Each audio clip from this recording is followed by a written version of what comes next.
Bom dia.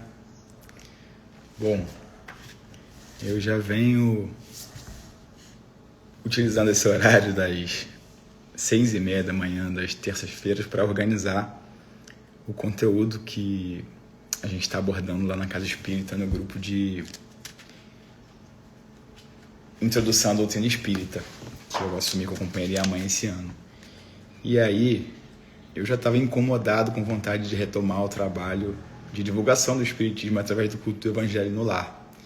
Então, hoje resolvi dar ouvidos a essa voz do meu coração e estou aqui para iniciar, ainda que de forma precária, né, o culto do Evangelho no lar através da live, como eu já fazia, às terças-feiras, às 20h30. Então, eu queria passar agora, estou comunicando para vocês.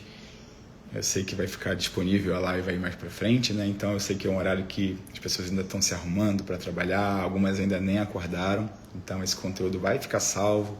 Depois eu vou compilar direitinho, colocar ali, deixar ele salvo no feed. Vou voltar a compartilhar no YouTube para que a gente possa... Bom dia!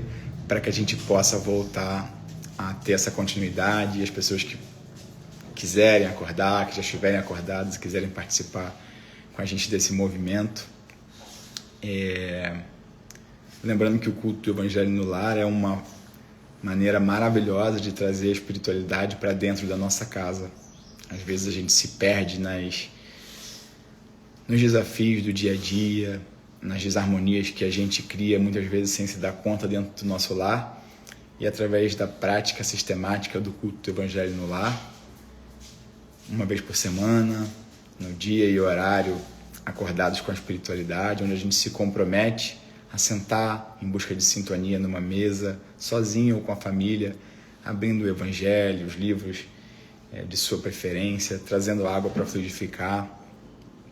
A gente estabelece sintonia com a espiritualidade, a gente permite que esses amigos espirituais acessem a nossa casa, façam aqui uma limpeza, tratem as energias adoecidas, acolham qualquer sentimento de dor, de tristeza. E isso vai sendo ressignificado na nossa casa, para que a gente se fortaleça, para que a gente tenha um bom dia, para que o ambiente familiar melhore.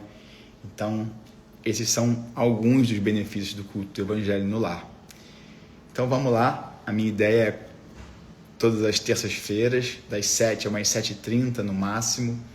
Então, quero fazer a leitura de um livrinho de página para a gente se ambientar, e a leitura do Evangelho segundo o Espiritismo, que é um dos livros do Pentateuco, uma das obras básicas, que era no formato que a gente tinha anterior do culto. A gente fazia a leitura de uma obra de De Luca, que tinha mais profundo de autoconhecimento, e o Vigiai e Orai, que a gente leu aí de cabo a rabo umas 2 vezes, né?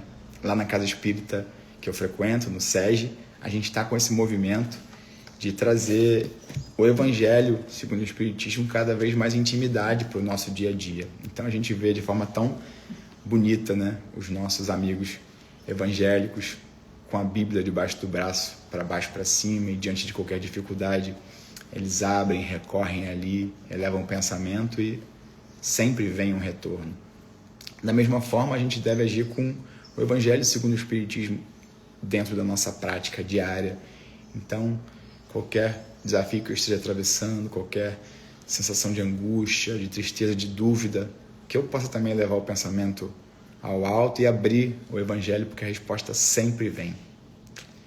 Então, vamos lá, vou abrir aqui o livro Sempre Melhor, que é do José Carlos de Luca, para a gente poder fazer a nossa ambientação inicial. Lembrando que aqui está a minha garrafinha de água, na verdade meu copo de água, para a gente poder fluidificar juntos no final. Então, se tiver com um tempinho aí... Bom dia, Maristela! Tô de volta, hein? Bom dia, amor! Bom dia, Otávio! Bom dia, Paulo Lemos, Marcela, Frederico, Denise. Bastante gente. Olha, não estava contando que teria ninguém aqui de audiência por conta do horário. Quem sabe esse horário funciona melhor, né, do que o noturno. Mas vamos lá. Sempre melhor.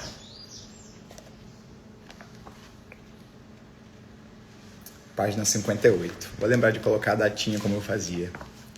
Hoje são 12 de maio e 2026.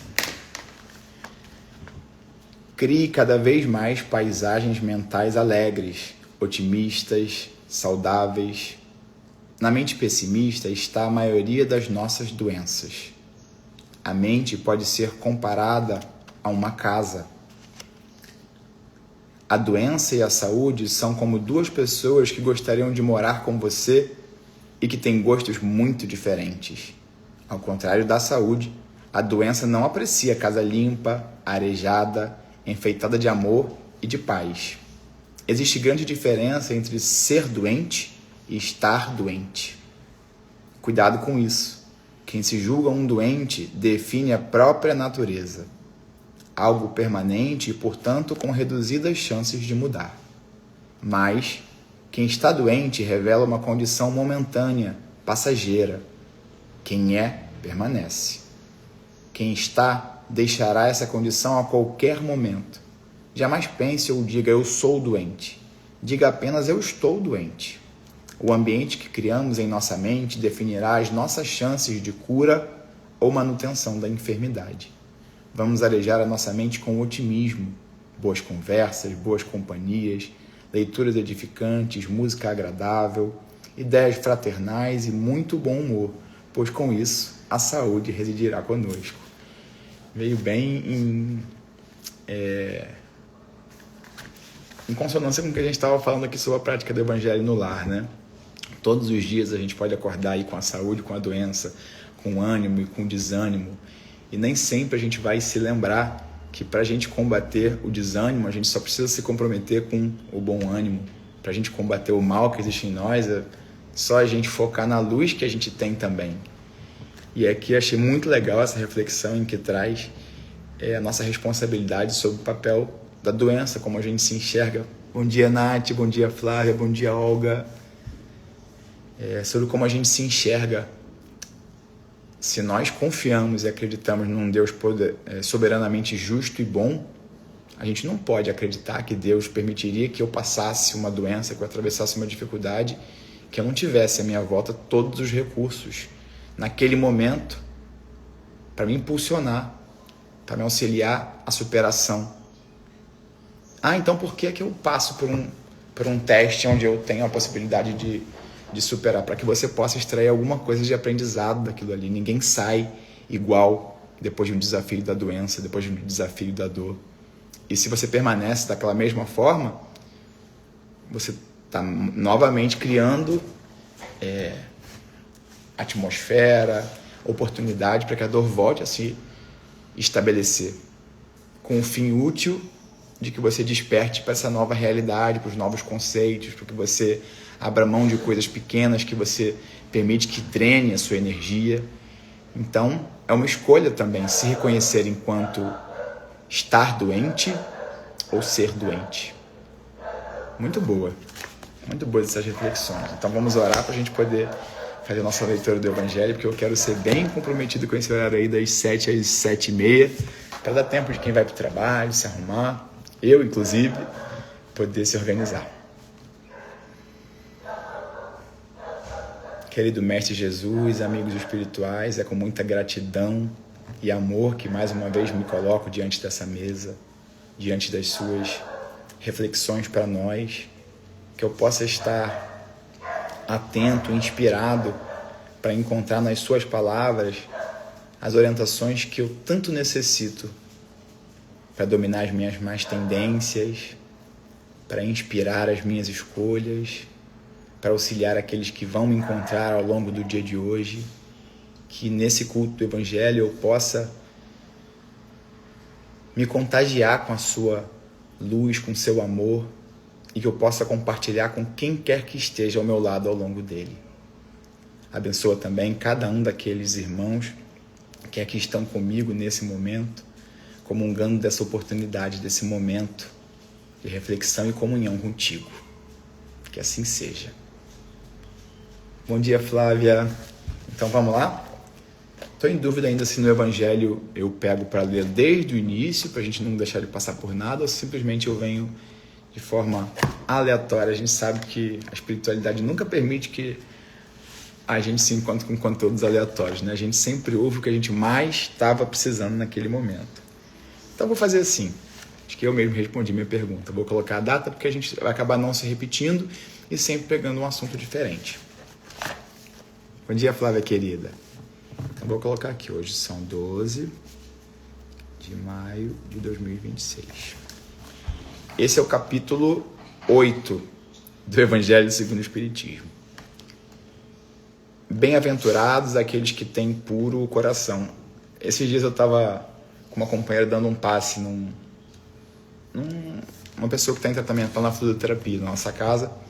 E a gente regularmente vai na casa dele complementar esse trabalho. E aí toda semana a gente abre o Evangelho antes de iniciar o passe.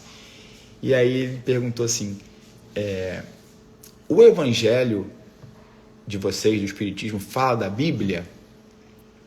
E eu achei aquilo curioso, porque a gente que está acostumado a falar sempre, a trabalhar sempre sobre as coisas da doutrina espírita, a gente não tem essa percepção do quanto algumas coisas que para nós parece clara podem despertar dúvida em quem está chegando aqui por agora, em quem nunca se atentou para isso.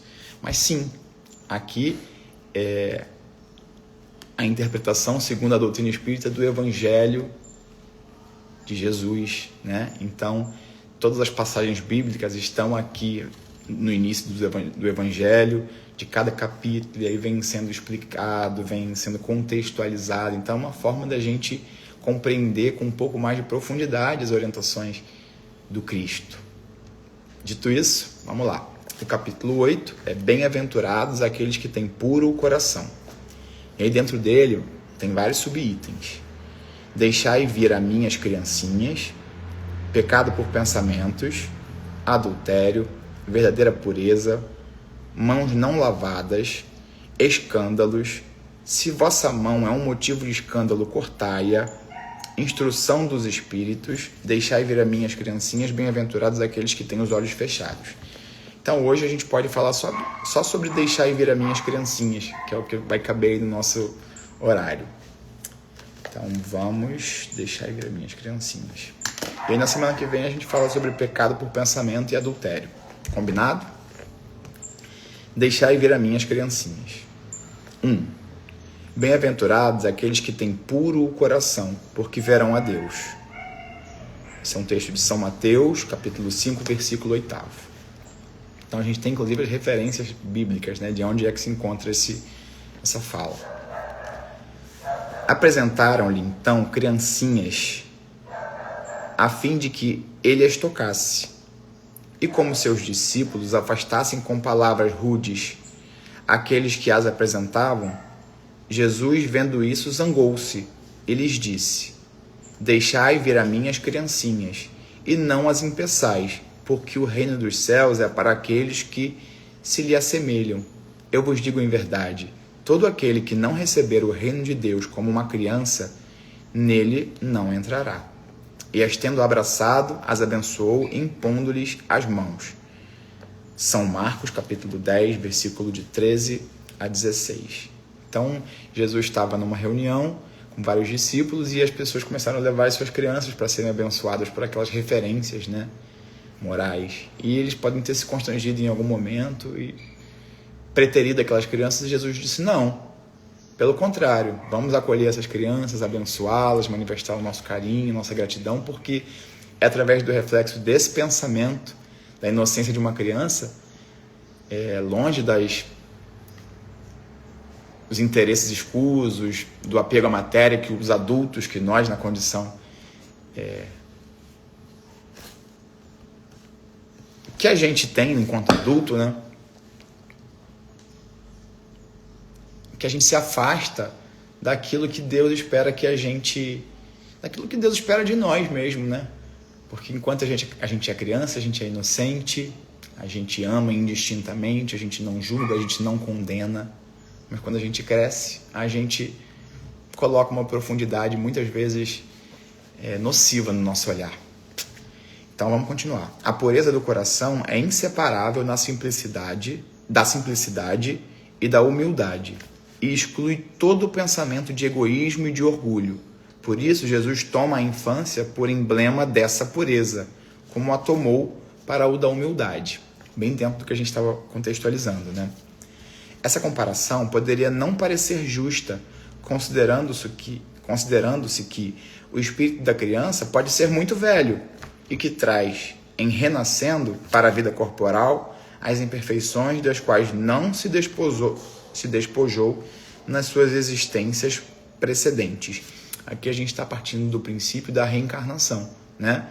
Dentro da doutrina espírita a gente tem acesso, isso é propagado com facilidade, de que todos os espíritos que estão encarnados hoje no planeta Terra têm uma média de 500 a 600 encarnações. Então a gente tem muitas experiências pretéritas, né? A gente já passou por muita coisa e ainda assim estamos nesse estágio evolutivo. E aí que ele está contextualizando isso, que embora ele seja criança naquele momento, ele traz consigo as reminiscências, as experiências, as frustrações, os embates, assim como as potencialidades de muitas outras encarnações. Só um espírito que atingiu a perfeição poderia nos dar um modelo da verdadeira pureza. Contudo, ela é exata no ponto de vista da vida presente, porque a criancinha, não tendo ainda podido manifestar nenhuma tendência perversa, nos oferece a imagem da inocência e da candura. Também Jesus não diz de um modo absoluto que o reino de Deus é para elas, mas para aqueles que se lhes assemelham. Captaram? Se assim fosse, se somente o modelo da criança fosse o completo, a gente não teria por que se desenvolver além do período da infância. A gente viria, né, e passaria pelas situações condizentes com o universo infantil. Mas ele está dizendo aqui, nos lembrando, que a partir do momento em que a gente vai tendo contato com a nossa própria natureza, né, tendo acesso às coisas do mundo, à da matéria, da carne, às facilidades, a gente vai deixando de lado essa inocência, essa pureza que a gente tem na infância, exatamente o que a gente precisava manter ao longo da vida, né, para que a gente pudesse ir se depurando sem perder esse olhar. Também Jesus não diz de um modo absoluto que o reino de Deus é para elas, mas para aquelas que se lhes assemelham. Bom dia, amor. Uma vez que o espírito da criança já viveu, por que não se mostra a ele, desde o nascimento, tal qual é? Tudo é sábio nas obras de Deus. A criança tem necessidade de cuidados delicados, que só a ternura materna pode lhe dar.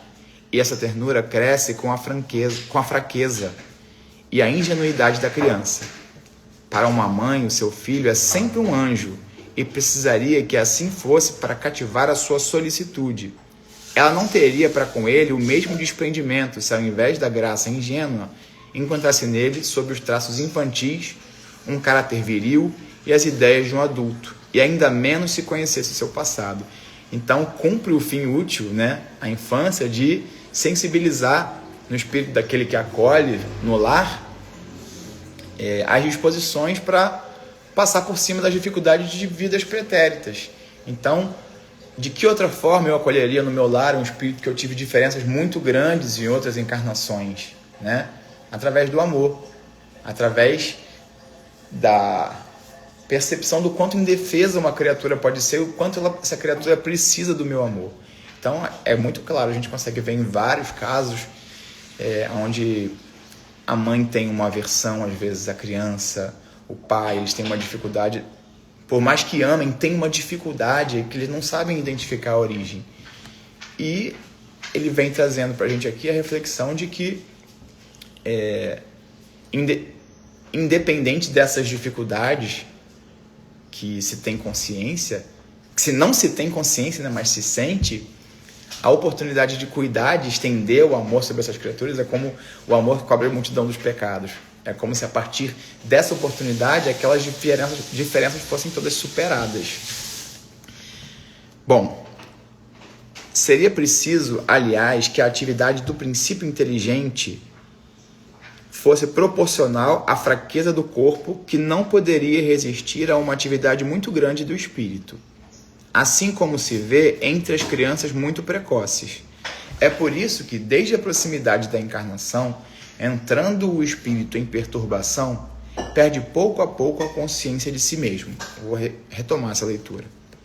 Seria preciso, aliás, que a atividade do princípio inteligente fosse proporcional à fraqueza do corpo, que não poderia resistir a uma atividade muito grande do espírito.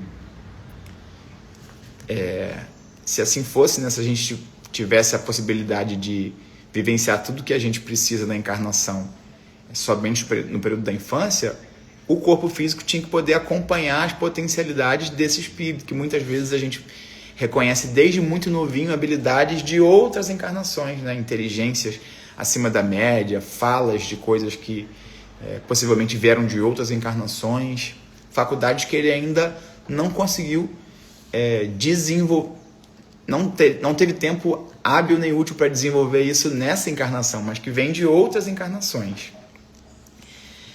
Assim como se vê entre as crianças muito precoces. É por isso que, desde a proximidade da encarnação, entrando o espírito em perturbação, perde pouco a pouco a consciência de si mesmo. Esse processo aqui da perturbação, assim como a gente se perturba diante da iminência da morte, a gente, quando está no plano espiritual e está para recobrar a oportunidade de estar na Terra, a gente também fica ansioso se a gente vai conseguir dar conta daquelas circunstâncias que a gente se comprometeu, como é que vai ser se reencontrar com todos os nossos amores e com as criaturas que nós tivemos dificuldades. Estamos há muito tempo aguardando pela oportunidade de reencontrar na Terra. Então a gente também fica ansioso em um certo estado de perturbação. Perde pouco a pouco a consciência de si mesmo. Ele, durante um certo período, permanece numa espécie de sono durante o qual todas as suas faculdades se conservam em estado latente. Então é como se esse espírito fosse sendo anestesiado para que ele se permitisse passar por esse estágio onde as suas faculdades vão ser de fato ali reduzidas, entra quase no estágio de hibernação, para que à medida que elas forem sendo estimuladas durante a infância, ele possa ali se reencontrar com essas habilidades, ou nem se reconectar com essas habilidades. Se a gente tem todas essas encarnações, quantas atividades, quantas profissões a gente não teve contato no passado? Mas se elas não forem condizentes com essa encarnação, não necessariamente eu vou ter a necessidade de recobrar aquele conhecimento nesse momento. Pode ser que para uma outra experiência, porque o conhecimento nunca se perde, mas se a gente não utilizar, é como se... eu não fico praticando andar de bicicleta. Aprendi uma vez. Mas quando eu me coloco em cima de uma bicicleta, eu lembro como se nunca tivesse esquecido. Da mesma forma, o conhecimento fica latente, adormecido, mas só vai ser acessado quando eu julgar que aquilo de fato é necessário. Esse estado transitório é necessário para dar ao espírito um novo ponto de partida e fazê-lo esquecer, em sua nova existência terrestre, as coisas que poderiam entravá-la. Porque com o conhecimento, se eu não esquecesse do passado, além do conhecimento, eu ia me lembrar das mágoas, das questões que eu vim aqui para superar. E talvez eu tivesse com certeza, eu tivesse grande dificuldade de seguir, de continuar. Todo esse esforço, esse trabalho de sensibilizar a criatura que vai me acolher como pai ou como mãe no lar, iria por água abaixo, né? Em sua nova existência terrestre, as coisas que poderiam entravar. Beleza. Seu passado, entretanto, reage sobre ele, que renasce para a vida maior, mais forte, moral e intelectualmente, sustentando e secundando pela intuição que conserva da experiência adquirida. Como é que a gente tem acesso aos conhecimentos, as habilidades que a gente desenvolveu na outra encarnação, não só ao longo da infância, mas em muitos episódios da nossa vida, através da intuição, através da sensação de eu já passei por isso antes, eu já sei como lidar, reconhecer alguém que você não conheceu ainda, mas caramba, essa pessoa desperta em mim um sentimento diferente, de dor ou de amor, de aversão, que a gente não consegue identificar, mas a gente guarda ali no espírito aquela informação. A partir do nascimento, as suas ideias retomam gradualmente impulso, à medida que se desenvolvem os órgãos, de onde se pode dizer que durante os primeiros anos, o espírito é verdadeiramente criança, porque as ideias que formam o fundo do seu caráter estão ainda adormecidas. Durante o tempo em que seus instintos dormiam, ele é mais flexível e, por isso mesmo, mais acessível as impressões que podem modificar a sua natureza e fazê-lo progredir, o que torna mais fácil a tarefa imposta aos pais. Ou seja, então, quando os pais acolhem no lar esse espírito que muitas vezes veio com débito, com o débito não sei se é do espírito ou se é dos pais, mas naquele momento da infância que aquela resistência está diminuída naqueles espíritos, que eles têm a oportunidade de modificar e fazer aquilo reverberar de forma diferente a partir dali. O espírito reveste, pois, por um tempo, a túnica da inocência, e Jesus está com a verdade quando, malgrado a anterioridade da alma, toma a criança por emblema da pureza e da simplicidade. Ficou claro quando ele diz: deixai vir a mim as criancinhas, porque delas é o reino dos céus? É porque é nessa inocência, nesse momento onde a gente se desapega dos nossos preconceitos, dos nossos questionamentos, das nossas angústias, das nossas mágoas, que a gente se permite o retorno para esse movimento de ascensão, de crescimento, de consciência, onde a gente não impõe nenhuma limitação às nossas relações, onde a gente simplesmente retribui o amor que a gente recebe. Muito boas as reflexões, acho que nesse formato a gente consegue fazer caber dentro desse período das 7h30, de 7 às 7h30, eu acho que a gente já pode encerrar.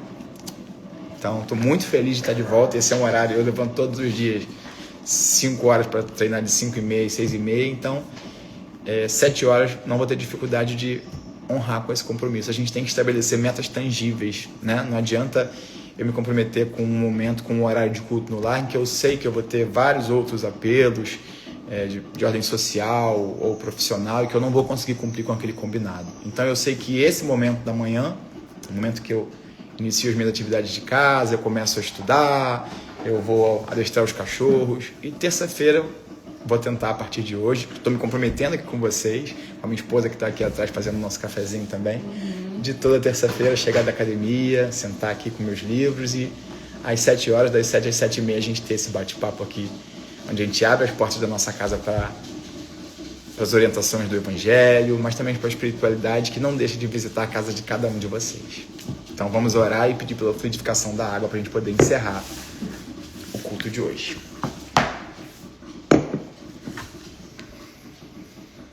Querido Mestre Jesus, Deus soberanamente justo e bom, amigos espirituais e mentores, mais uma vez agradecemos pela oportunidade de estarmos aqui atentos, despertos, sãos, podendo exercer essas reflexões, podendo absorver as suas orientações para nós, Mestre.